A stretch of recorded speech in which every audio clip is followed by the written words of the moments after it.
High all, வணக்கம். Small change big difference. சின்ன மாற்றங்கள் நம்மக்கிட்ட பெரிய லாபம். அதனால் இப்போது இந்த வாரம் எப்போவுமே நான் கார்ப்பரேட் டு ஹோம் சொன்னேன், இந்த வாட்டி ஹோம் டு கார்ப்பரேட் சொல்கிறேன்.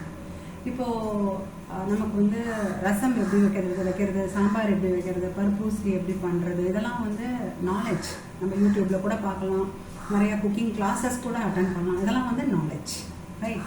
இதை நம்ம செய்ய ஆரம்பித்து நம்ம செய்யும்போது தான் அது ஸ்கில்லாக மாறுது. So we need that skill, cooking knowledge வேறு, குக்கிங் ஸ்கில் வேறு.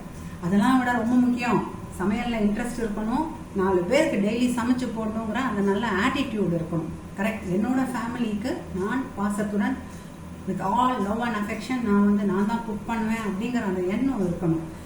நிறைய விஷயத்தை ட்ரை பண்ணி அவங்களுக்கு நல்ல பேலன்ஸ்ட் அண்ட் நியூட்ரிஷியஸ் ஃபுட்டு கொடுக்கணுங்கிற அந்த எண்ணம் இருக்கணும். அது attitude. Correct. So knowledge, skill, attitude.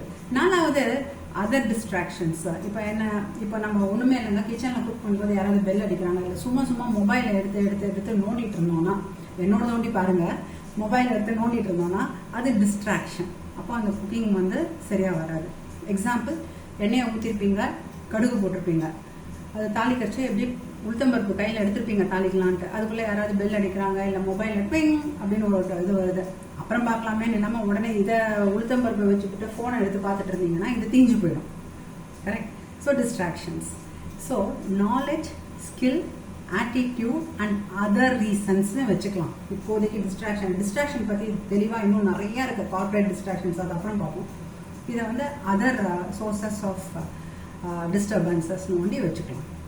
சரிங்களா? இப்போ இந்த 4 சுற்றி எப்படி நம்ம இம்ப்ரூவ் ஆகிறது? Small change big difference, right? So attitude தான் நான் ஃபஸ்ட்டு சொல்லுவேன்.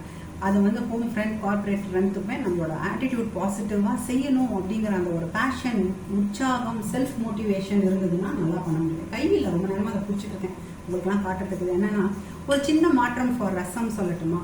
கருவேப்பிலையை இதில் போட்டுட்டு, ஜீரகம் போட்டுட்டு, நாங்கள் இப்போ இந்த டயத்தில் கார்லிக் சாப்பிட்றதில்ல. நீங்கள் கார்லிக் சாப்பிடுவீங்கன்னா ஒரு கிலோ கார்லிக்கும் ஆட் பண்ணிவிட்டு நல்லா இப்படி ஸ்மாஷ் பண்ணிவிட்டு அதை தாளித்து கொட்டும் போது ஆட் பண்ணி போட்டு பாருங்கள், ரசம் சூப்பர் டேஸ்ட்டாக இருக்கும். இதை கொள்ளு ரசத்துக்கு பண்ணக்கூடாது. நீங்கள் மிச்சம் தக்காளி ரசம், பருப்பு ரசம், நெல்லிக்காய் ரசம் எது வேணாலும் பண்ணிக்கலாம். இந்த வேப்பம்பூ போட்டு பண்ணுறோம்ல, அந்த ரசத்துக்கு இது நல்லா இருக்காது, கொள்ளு ரசத்துக்கு நல்லா இருக்காது, ரைட்? இப்போது ரசம் எப்படி வைப்பது? நாலேஜ். எந்த ரசம் எப்படி வச்சா நல்லா இருக்கும், அது எப்படி ஆக்சுவலாக ரசம் நம்ம எப்படி செய்யணும். நான் யூஸ்வலாக பார்த்தீங்கன்னா ரசம் மட்டும் இன்னைக்கு செய்ய போகிறோம்னா மிச்சம் குழம்பு கறியெல்லாம் செய்யறதுக்கு முன்னாடியே அதை அடுப்பில் போட்டுருவேன். ஏன்னா அது நிதானமாக சின்ன சிம்மில் வச்சு நல்லா நிறைய நேரம் கொதிச்சு அது மேலே அந்த ஃபோமிங் மாதிரி வரும்போது அதை தாளிச்சு கொட்டு இறக்கினா தான் அது பெஸ்ட், ரைட்? வேற இந்த அமௌண்ட் ஆஃப் டைம் வேறு எதுக்கெல்லாம் தேவைப்படாது. அதை ஃபாஸ்ட்டாக கூட பண்ணிக்கலாம். இண்டக்ஷனில் கூட போட்டு நீங்கள் 2000, 1400 வச்சுக்கோங்க, கடகடன்னு முடிச்சுட்டு போயிட்டே இருக்கலாம். But some have to age, right, slowly. அதனால் இதெல்லாம் ஸ்கில். ஸோ பாசிட்டிவ் ஆட்டிடியூட் இருக்கணும், டிஸ்ட்ராக்ஷன்ஸ் கம்மியாக இருக்கணும், அது இருக்கக்கூடாது, அண்ட் நாலேஜ் இருக்கணும், ஸ்கில் இருக்கணும். 4 இருந்ததுன்னா உங்கள் கிச்சன் சூப்பரான ஐட்டம்ஸை உங்கள் ஃபேமிலிக்கு கொடுக்கும். ஹோம் ஃபுட் மாதிரி வரவே வராது, ரைட்? இது ஒன்று. இப்போ இந்த ஹோம் ஆஸ்பெக்டை கார்ப்பரேட்க்கு கொண்டு போகலாம். கார்ப்பரேட் எம்ப்ளாயீஸ் எல்லாருமே எப்படி ஒர்க் பண்ணுறோம்னு பார்த்தீங்கன்னா, நாலேஜ் இருக்கணும் அந்த பர்டிகுலர் இண்டஸ்ட்ரி. நான் லாஸ்ட் டைம் கூட ப்ராடக்ட் நாலேஜோட இம்பார்ட்டன்ஸ் பற்றி சொன்னேன். இட்ஸ் வெரி இம்பார்ட்டன்ட் அப்படின்ட்டு. சர்வீஸ் இண்டஸ்ட்ரினா சர்வீஸ், ப்ராடக்ட் மேனுஃபேக்சரிங் இண்டஸ்ட்ரினா ப்ராடக்ட். ஸோ இப்போ நாலேஜ் இருக்கணும். அவங்க இப்போ ஒரு அக்கௌண்ட்ஸ் பர்சன்னா அக்கௌண்டிங் நாலேஜ், ப்ரொடக்ஷன் பர்சன்னா complete process and production knowledge, finance பர்சன்னா அதுக்கு தகுந்த மாதிரி, ஹெச்ஆர்னா அதுக்கு தகுந்த மாதிரி, டிபார்ட்மெண்ட் வைஸ் நாலேஜ் இருக்கணும். இஸ் நாலேஜ் ஸ்கில் கிடையாதுங்க. நாலேஜோட அப்ளிகேஷன் அண்ட் அதை நம்ம எப்படி வெளிப்படுத்துகிறோம், அந்த நாலேஜை அதை வெளிப்படுத்த தெரியணும், அதுதான் ஸ்கில். அதுக்கு தான் நம்ம ஹேண்ட்ஸ் ஆன் எக்ஸ்பீரியன்ஸ் அப்படின்னு சொல்கிறோம். how many years of experience you have கேட்பாங்க. what is your qualification கேட்பாங்க. qualification shows a broad aspect of is this person having some subject knowledge. Skill அப்படிங்கிறது நம்ம செய்யும்போது வர ஸ்கில், ரைட்? இது ரெண்டும் வேறு. இதெல்லாம் விட முக்கியம், அந்த எம்ப்ளாயிக்கு ஒரு பாசிட்டிவ் ஆட்டிடியூட் டு ஒர்க் இருக்கா. இது ஒரு முக்கியமான விஷயம். இப்போ ஆரம்பத்தில் ஒரு வேலையில் சேரும்போது ஒரு புது வீட்டில் நம்ம சமையல் ஸ்டார்ட் பண்ணுற மாதிரின்னு வச்சுக்கோங்களேன், எல்லாருக்குமே அந்த உற்சாகம் இருக்கும். அது இப்படி க்ரோ ஆகிட்டே வரும். அந்த பர்ஃபார்மன்ஸ் பார்த்திங்கன்னா அவங்களும் க்ரோ ஆவாங்க, கம்பெனிக்கும் அது ரொம்ப ப்ரொடக்டிவ் அண்ட் யூஸ்ஃபுல்லாக இருக்கும். அந்த க்ரோத் போய் ஒரு பாயிண்டில் ஸ்டாக்னன்ட் ஆகிடும். அதுக்கப்புறம் திருப்பி ஒரு ஒரு ஒரு ஸ்கில் லேர்னிங், ஒரு நாலேஜ், ஒரு ட்ரைனிங் அதெல்லாம் கொடுத்து அவங்களுக்கு இல்லை ஒரு போனஸ், ஒரு ரிவார்ட் ப்ரோக்ராம் இருக்கும்போது திருப்பி அது ஜாஸ்தியாக ஆரம்பிக்கும். ரைட். இப்போ நாலேஜ் இல்லாத பர்சன் ஃபங்க்ஷன் பண்ண முடியாது. அவங்களுக்கு ரொம்ப அந்த ஜாப் அன்கம்ஃபர்டபுளாக இருக்கும். சொல்ல மாட்டாங்க, ஆனால் அன்கம்ஃபர்டபுளாக இருக்கும். அதே மாதிரி ஸ்கில்ஸ் இல்லாமையும் வேலை பார்க்க முடியாது. They can't work.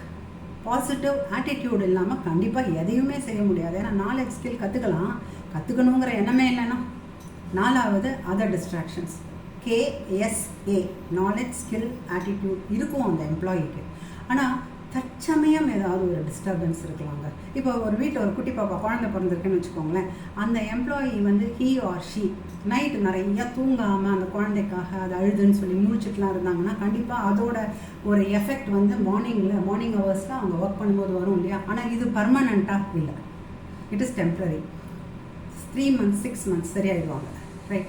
வீட்டில் ஒரு டெத் இருக்குதுன்னு வச்சுக்கோங்களேன், அதனால அவங்க சோகமாக இருக்காங்க. ஒரு ரொம்ப இம்பார்ட்டன்ட் பர்சன், பேரண்ட்டு, யாரையோ ஒரு ரிலேட்டிவ், எக்ஸ்டெண்டட் ஃபேமிலி மெம்பரையோ இல்லை ஸ்பௌஸோ மிஸ் பண்ணுறாங்கன்னா கண்டிப்பாக அதோட ரிஃப்ளெக்ஷன் ஒர்க்கில் வரும்.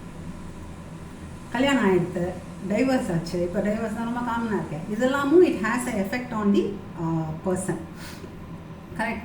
ஸோ நீங்கள் வந்து பார்த்தீங்கன்னா இதெல்லாம் டெம்ப்ரரின்னு சொல்லலாம். ஒரு time is the best solution for all this. அந்த ஸ்பேன் ரொம்ப இருக்காது, திருப்பி தே வில் ரெக்கவர். அந்த மிச்ச ஹெச்ஆரும் அங்கே arm of HR inside the டிபார்ட்மெண்ட்டும் பாஸும் டீம் பீப்புளும் நினச்சாங்கன்னா தாராளமாக இதை மாற்றி விட்டுருவாங்க, நல்லா ஆகிடுவாங்க.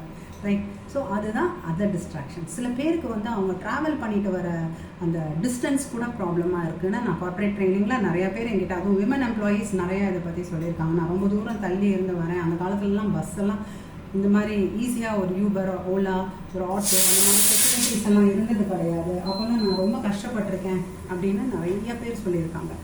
அது வந்து அவங்க ஒர்க்கை பாதிச்சிருக்கு. ஸோ இந்த மாதிரி நிறைய ரீசன்ஸ், நம்பர் ஆஃப் ரீசன்ஸ் இருக்குது. ஸோ ஒரு டீம் லீடர், ஒரு மேனேஜர், ஒரு லீடர் என்ன பண்ணணும்? அந்த எம்ப்ளாயிக்கு பர்ஃபார்மன்ஸில் டிஸ்டர்பன்ஸ் இருந்ததுன்னா, நாலேஜ் ப்ராப்ளமா, ஸ்கில் ப்ராப்ளமா, ஆட்டிடியூட் ப்ராப்ளமா, இல்லை ஏதாவது அதர் டிஸ்ட்ராக்ஷன்ஸ் இருக்கான்னு ஒரு டாக்டர் மாதிரி உட்காந்து கண்டுபிடிச்சு அதுக்கு உண்டான தீர்வை கொடுத்துட்டிங்கன்னா யாருமே எல்லா எம்ப்ளாயீஸும் நல்லா வந்துடுவாங்க.